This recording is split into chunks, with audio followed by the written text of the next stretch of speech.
ቪዲዮ ላይክ እና ሼር ቻናሉንም ሰብስክራይብ እና ጆይን በማድረግ ታማኝና ትኩስ መረጃዎችን ያገኙ ያልን ወደ መረጃዎቹ አለፍን። የፋኖ ታጣቂዎች በኦሮሚያ ክልል ወለጋ የክልሉ ሚሊሻዎች ላይ ጥቃት ከፍተው ሰዎችን መግደላቸው ተሰማ። በሆሮ ጉዱሩ ወለጋ የፋኖ ታጣቂዎች ፈጽመውታል የተባለው ጥቃት እያነጋገረ ሲሆን በጥቃቱም ከኦሮሚያ የጸጥታ ኃይሎች ባለፈ ንጹሃን ተገድለዋል ተብሏል። የፋኖ አባላት በአካባቢው በነበሩ ሚሊሻዎች ላይ ድንገተኛ ጥቃት ከፍተው ነበር ሲልም አዲስ ስታንዳርድ ዘግቧል። የፋኖ ታጣቂዎች ናቸው የተባሉ ታጣቂዎች በወለጋ የሚፈጽሙት ጥቃት አሁንም የሚያነጋግርና ጥያቄ የሚያጭር መሆኑን ቀጥሏል። ባለፈው ሳምንት በወለጋ ሆሮ ጉዱሩ የተፈጸመው ጥቃትም ተጨማሪ ጥያቄን ፈጥሯል። የጀርመን ድምጽ የአማርኛው ዝግጅት ክፍልና አዲስ ስታንዳርድ የተለያዩ ዘገባዎችን በጉዳዩ ላይ ይዘው ወጥተዋል። በሆሮ ጉዱሩ ወለጋ ዞን አቤ ዶንጎሮ ወረዳ ውስጥ ታጣቂዎች ባደረሱት ጥቃት የጸጥታ ኃይሎችን ጨምሮ የ21 ሰዎች ሕይወት ማለፉን የአካባቢው ነዋሪዎች ተናግረዋል። አዲስ ስታንዳርድ ዛሬ ባሰራጨው ዘገባ ባለፈው ሐሙስ በተፈጸመው ጥቃት የተገደሉ ሰላማዊ ሰዎች መሆናቸውን አመላክቷል። አንድ የአካባቢው ነዋሪ ለዜና ምንጩ የፋኖ ታጣቂዎች ባለፈው አርብ ወደ መንደራችን በመምጣት የመንደሩን ጸጥታ በሚያስጠብቁ ሚሊሻዎች ላይ ተኩስ ከፈቱ። ከዛም የተኩስ ድምፅ ሰምተው ወደ ቤታቸው በመሸሽ ላይ የነበሩ እንዲሁም ተደናግጠው ከቀያቸው ሲሸሹ የነበሩ ሰዎች በጥይት ተመቱ ሲሉ ገልጸዋል። አክለውም ከጸጥታ አካላት አልፎም በሰላማዊ ሰዎች ላይ ጭምር በተከፈተ ጥቃት ቢያንስ 20 ሰዎች በአሰቃቂ ሁኔታ ተገድለዋል ሲሉ ገልጸው ሌሎች በርካታ ሰዎች መቁሰላቸውና 3 ነዋሪዎች ደግሞ ወዴት እንደተወሰዱ እንደማይታወቅ ተናግረዋል። የአቤ ዶንጎሮ ወረዳ ምክትል አስተዳዳሪ አቶ አያና ዋቂ ጉዳዩን በተመለከተ ለአዲስ ስታንዳርድ በሰጡት አስተያየት የፋኖ ጽንፈኞች በአንድ ቀን በፈጸሙት ጥቃት 20 ሰዎችን ተገድለዋል ሲሉ ገልጸው ነገር ግን በሁሉም የአማራ ተወላጆች ላይ ጣት መቀሰር ትክክል አይደለም ብለዋል። በብሔር አማራ ያልሆኑ ነገር ግን ልጆቻቸው ወደ ጫካ በመግባት ህዝቡን ሲገድሉና ሲዘርፉ የነበሩ ናቸው ከአማራ ክልል ከመጡ ፋኖ ታጣቂዎች ጋር በመሆን እንዲህ አይነት ወንጀል እየፈጸሙ ያሉት ብለዋል።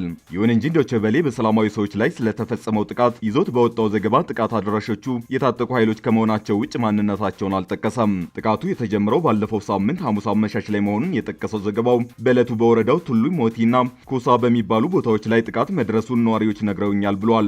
በጥቃቱ በስምሪት ላይ የነበሩ የመንግስት የጸጥታ ኃይሎችን ጨምሮ ሰላማዊ ሰዎች ህይወት ማለፉንም ዘገባው አመላክተዋል። እንዲሁም ባለፈው ቅዳሜም በሞተር ብስክሌት ሲንቀሳቀሱ የነበሩ ሰዎች ላይ በተፈጸመ ጥቃት ከፍተኛ የአካል ጉዳት ደርሶባቸዋል ብሏል። አዲስ ስታንዳርድ ባስነበበው ዜና በጥቃቱ የተገደሉ 20 ሰላማዊ ሰዎች መሆናቸውን በመጥቀስ በጥቃት አድራሾቹ ታጣቂዎች 3 ሰዎች ታግተዋል ብሏል። የአካባቢው ባለስልጣናት ጥቃት አድራሾቹ የፋኖ ታጣቂዎች ናቸው ብለውኛል ያለው የዜና ምንጩ መከላከያ በአካባቢው ተሰማርቶ እርምጃ እየወሰደ መሆኑን ጠቁሟል። በተለያዩ ጊዜያት የበርካታ ንጹሃን ሰዎች ህይወት ማለፉን የገለጹት የወረዳው ምክትል አስተዳዳሪ አቶ አያና ካለፈው ዓመት ጀምሮ በአካባቢው መንግስት ተደራጅተው በሰላማዊ ሰዎች ጥቃት የሚፈጽሙ ታጣቂዎች ላይ ጠንከር ያለ እርምጃ እየወሰደ ነው ብለዋል። ይህም እርምጃ በዚህ የማይቀጥል ከሆነ የብዙ ሰዎች ህይወት መጥፋቱ ሊቀጥል እንደሚችል ጠቁመዋል። መንግስት የወሰደው እርምጃ በጣም ጠንካራ ስለነበር እንደ ዘረፋ፣ ቤት ማቃጠልና ግድያ ያሉ ወንጀሎች ቀንሰው ነበር። ነገር ግን መከላከያ ሰራዊት ከአካባቢው ከወጣ ቀን ጀምሮ የሚገደሉ ሰዎች ቁጥር በየቀኑ እየጨመረ ነው ብለዋል።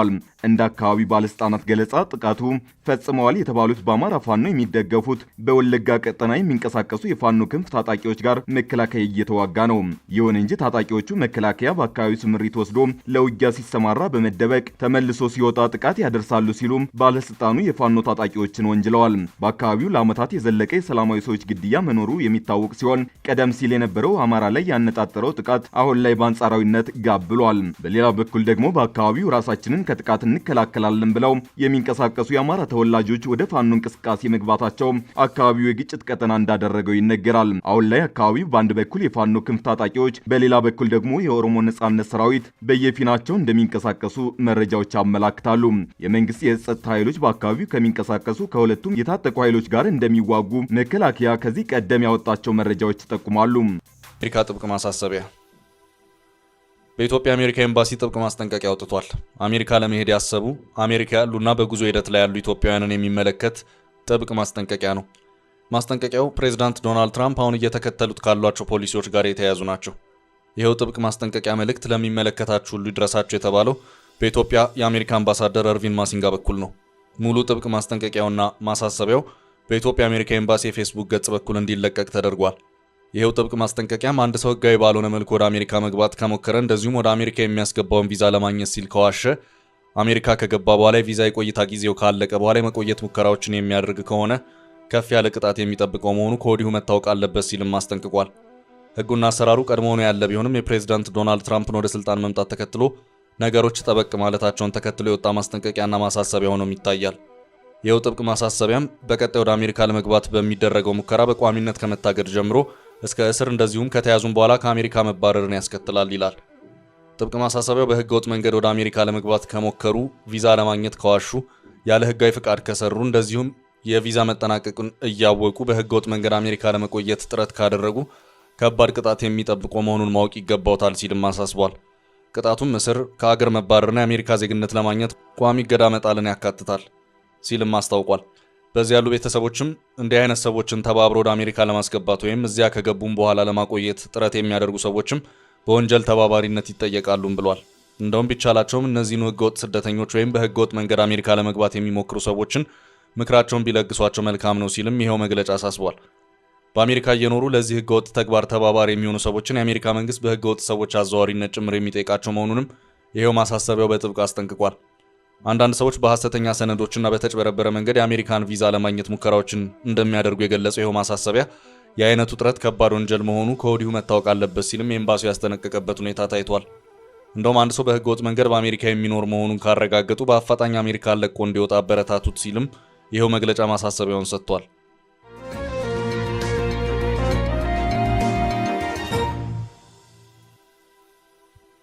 በሌላ መረጃ ትራምፕ ኢትዮጵያ ላይ ከባድ ውሳኔ ያስተላለፉ። የአሜሪካው ፕሬዝዳንት ዶናልድ ትራምፕ በዓለም አቀፍ ንግድ ላይ አዲስ የታሪፍ እርምጃ ወስደዋል። ትራምፕ በዋይት ሃውስ በሰጡት መግለጫ አሜሪካ ከሌሎች ሀገራት ጋር በምታደርገው የንግድ ልውውጥ ላይ አዲስ የታሪፍ መጠኖች መጣላቸውን አስታውቀዋል። ፕሬዝዳንት ትራምፕ እንደገለጹት ይህ እርምጃ አሜሪካን ቀዳሚ ለማድረግና የንግድ ጉድለትን ለመቀነስ ያለመ ነው። አብዛኞቹ ሀገራት ላይ የተጣለው ታሪፍ ከ10 እስከ 49% የሚደርስ ነው። ኢትዮጵያም 10% ታሪፍ ተጥሎባታል።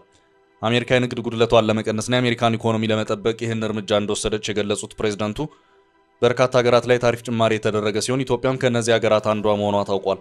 ትራምፕ በሁሉም ሀገራት ላይ በድንገት ባስተላለፉት ያልተጠበቀ የታሪፍ ውሳኔ የንግድ ጦርነቱን ያጋግለዋል የሚል ስጋት መደቀኑን የተመለከተው ትራምፕ የአሜሪካን ኢኮኖሚ እንደገና ለመገንባት በሁሉም ሀገራት ላይ 10% ዝቅተኛው የመነሻ ታሪፍ ማስታወቃቸውን ያስነበበው ሲኤንኤን ከ180 በላይ ሀገራት ላይ ውሳኔው መተላለፉን አመልክቷል። አንዳንድ ሀገራት እስከ 49% ታሪፍ የተጫነባቸው ቢሆንም ሌሎች ሀገሮች ዝቅተኛው 10% ታሪፍ ነው ተብሏል። ከነገ ጀምሮ እንደሚጣል ተገልጿል። ኢትዮጵያም 10% ታሪፍ ከተጫነባቸው ሀገራት መካከል አንዷ ናት። ዛሬ የነጻነት ቀን ነው ያሉት ትራምፕ ዛሬ የአሜሪካ ኢንዱስትሪ እንደገና የተወለደበትና አሜሪካ እንደገና ሀብታም የሆነችበት ቀን ተብሎ ይታወሳል ብለዋል። የአሜሪካው ፕሬዝዳንት ከእኩለ ሌሊት ጀምሮ በሁሉም የውጭ ሀገር ተመርተው ወደ አሜሪካ የሚገቡ ተሽከርካሪዎች ላይ 25% ታሪፍ ይጣላል። ንግድን በተመለከተ አንዳንድ ጊዜ ጓደኛ ከጠላት የከፋ ነው ሲሉ በተለይ ደቡብ ኮሪያንና ጃፓንን የመሳሰሉ ሀገራትን ለመውረፍ ሞክረዋል። በደቡብ ኮሪያ ውስጥ ከተሰሩት መኪኖች ከ80% በላይ የሚሸጡት በደቡብ ኮሪያ ነው። በጃፓን ከሚሸጡት መኪኖች ውስጥ ከ90% በላይ የሚሆኑት በጃፓን ውስጥ ነው የሚሰሩት። በአሜሪካ የተሰሩ መኪኖች በሀገር ውስጥም ሆነ በእነዚህ ሀገሮች ውስጥ አነስተኛ የገበያ ድርሻ ነው ያላቸው። የአሜሪካው ፎርድ መኪና በሌሎች ሀገራት የሚሸጠው በጣም ትንሽ ነው ሲሉ የነበረው ፖሊሲ የአሜሪካን ኢንዱስትሪዎች እንዲያሽቆለቁል ማድረጉን ገልጸው ለዚያም ነው እኩለ ሌሊት ላይ በሁሉም የውጭ ሀገር መኪናዎች ላይ 25% ታሪፍ የምንጥለው ሲሉ ትራምፕ ተናግረዋል። የውጭ ሀገር መኪና ሆኖ የሚሰሩት በአሜሪካ ውስጥ ከሆነ ግን ታሪፍ አይጣልባቸውም። አብዛኞቹ ሀገራት ላይ አሜሪካንን ከሚያስከፍሏት ታሪፍ ትራምፕ አሁን የጫኑት ግማሹን ያህል ነው። ለምሳሌ ቻይና 67% ታሪፍ አሜሪካን የምታስከፍል ሲሆን ትራምፕ በአዲሱ ታሪፍ 34% ያስከፍላሉ። ካምቦዲያ 97% አሜሪካን ታስከፍላለች። አሜሪካውን 49% አድጋባታለች። ትራምፕ አዲስ ታሪፍ የጣሉባቸው ኢትዮጵያ 10%፣ ቻይና 34%፣ አውሮፓ ህብረት 20%፣ ቪየትናም 46%፣ ታይዋን 32%፣ ጃፓን 24%፣ ህንድ 26%፣ ደቡብ ኮሪያ 25%፣ ታይላንድ 36%፣ ስዊዘርላንድ 31%፣ ኢንዶኔዥያ 32%፣ ማሌዥያ 24%፣ ካምቦዲያ 49%፣ ዩናይትድ ኪንግደም 10%፣ ደቡብ አፍሪካ 30%፣ ብራዚል 10%፣ ባንግላዴሽ 37%፣ ሲንጋፖር 10%፣ እስራኤል 17%፣ ፊሊፒንስ 17%፣ ቺሊ 10%፣ አውስትራሊያ 10%፣ ፓኪስታን 29%፣ ቱርክ 10% እንዲሁም ስሪላንካ 44% ተጠቃሽ ናቸው።